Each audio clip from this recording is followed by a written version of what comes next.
Vanessa, for you to deal with such a boy now that you know that he cannot talk?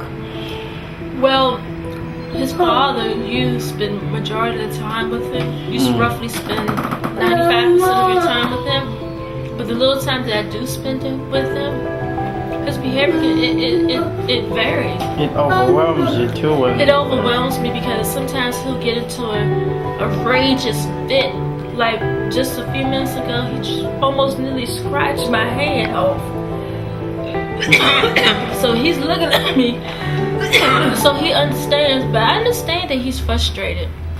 But hopefully once he gets the right therapy that he needs. I never would have imagined that I would have an autistic son. It's hard. You know, when he turned 3 years old, well actually what happened was John took him to see Dr. Lang, the pediatrician that he was seeing. So she recommended us to a developmental specialist because they were looking at his milestones, you know, where he was supposed to be developing at his age. So I don't know how it happened, but I remember I came home from my job and John was so depressed. He was like, there's something very wrong with our son. I was like, what's wrong?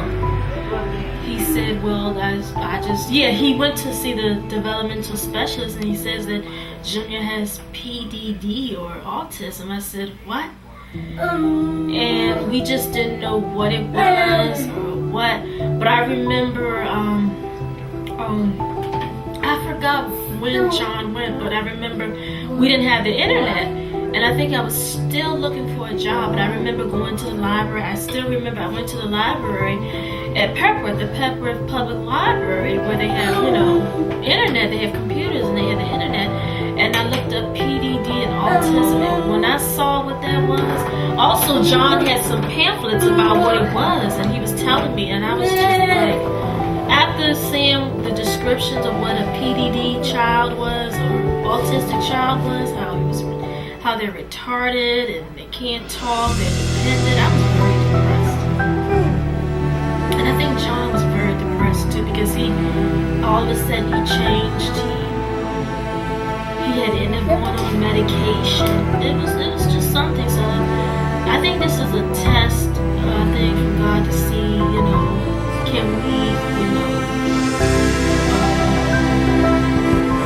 take care of him? Are we strong enough as parents to handle this? Because this is a big thing. It's not, you know, something that's taken lightly. It's not like he has like a messed up blood or something like that. You know, they classify autism as almost like a disease. You know, so this affects him not just for his toddler years, or his adolescent years, but for the rest of his life. And we worry about that. We worry about what we worry about the most is independent living, because he's so much dependent on us, and he's particularly dependent on John, you know? And John right now takes him out every chance he gets, you know. John has been there 100% for him.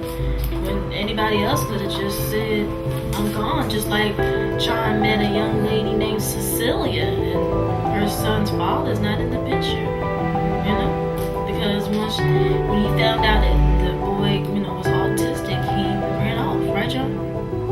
So it's not easy, you know, dealing with an autistic child because we don't know what time he's going to go to sleep. John can't sleep. John is up 2, 3, 4 o'clock in the morning because he has to look after him, you know. He has to alter his sleep for him because the boy doesn't sleep. And like they said, these autistic kids don't sleep. If you read in the article, they have sleeping problems that we don't know, but definitely it's something in the brain. This is not something that's made up or something that can be cured.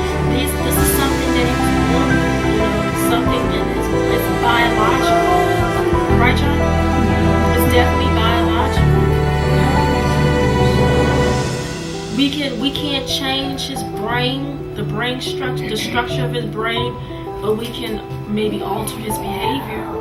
we can reinforce the behavior and use a lot of psychological methods. We can use therapy, music therapy, different physical therapy, different type of therapies that'll help you. Are you getting anything from the city right now? From the city, no. That's why, John was fortunate enough that when he took him on his daily outings, that he went to Borders, and Junior himself, went to the reading table at the children's section, and he was bothering the people, and John went to the lady and said, "Oh, I'm sorry, he's autistic." He said, "No, it's no problem." And she actually gave him some information about the St. Coletta school. I mean, that was a godsend. Yeah. That was. So even though this boy, is giving us problems, he's led us to different People that's it's gonna like help he knows us. Yeah. that he attracts us. Yeah. It attracts people.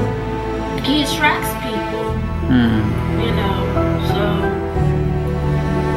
it's like something that draws him to the people. Like That's gonna. this is the person that's gonna make a difference in your life. Yeah. You have I'm drawing you to this person because this person has a purpose in your life.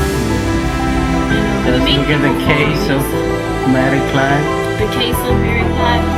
John told me he just went sat on the life. And then from there on, the friendship occurred like that. Yeah. I mean, I haven't had any situations like that myself when I took him out because I'm not an extrovert like John. John is an extrovert. He's just out there. Not out there in a bad way, but he's not a shy person, put it that way. And John thinks I'm ashamed of him. I'm not ashamed of him. It's just that I get nervous and anxious when he has fits. Because I can tell you a lot of stories where this boy has fallen out on me on the street, in public places, embarrassed me, kicked me, scratched me, you name it. He's done that to me at the Jamaican place. He's done that to me at the malls. You name it. So I think a part of that, that's why I get really anxious, and that's why John is like, "You don't want to take this boy out. You don't want to take this boy out because you're ashamed." It's not that much. He's an adorable boy, but sometimes people look at you, especially when he falls out in the street. I mean, he's falling out. Like I said, he's falling at me at the Jamaican place, at Mama's place, at the mall. He's falling out with me at PG Mall, Montgomery Mall, I can name all the malls that he is falling out on me, It's just like on Sundays we have a routine where we go to the grocery store. He's 8 years old, but I have to limit him in the grocery cart because if I don't, he won't walk around the store with me. I have to put him in the grocery cart because that's the only way to control me. And what was funny was this man was like, well, one of the drivers that took us home, he said, "You got a big baby to be in that car." But we were like, me and George right there, we were like laughing. We were like, he needs to be in the car because if he's not, he'll be running all over the store. The boy does not like to wait. John can vouch you for that. The boy, we're waiting for the bus. He doesn't want to wait for the bus. He wants to go. And what about when he's in the bus? When he's on the bus, he becomes excited. He starts rocking. And he runs into the back of the bus. He loves the back of the bus. They said these autistic kids love the back of the bus. Yeah. Even though there's people there, he will squeeze. Yeah, he will squeeze himself. And you're like, I hope, everything is alright. Because sometimes some people can be rough. Yeah. And that's what the thing you have to worry about. Like, are they going to yell at your child? So it's a lot. So this is a day in the life of what it's like to be with Joey Kaya.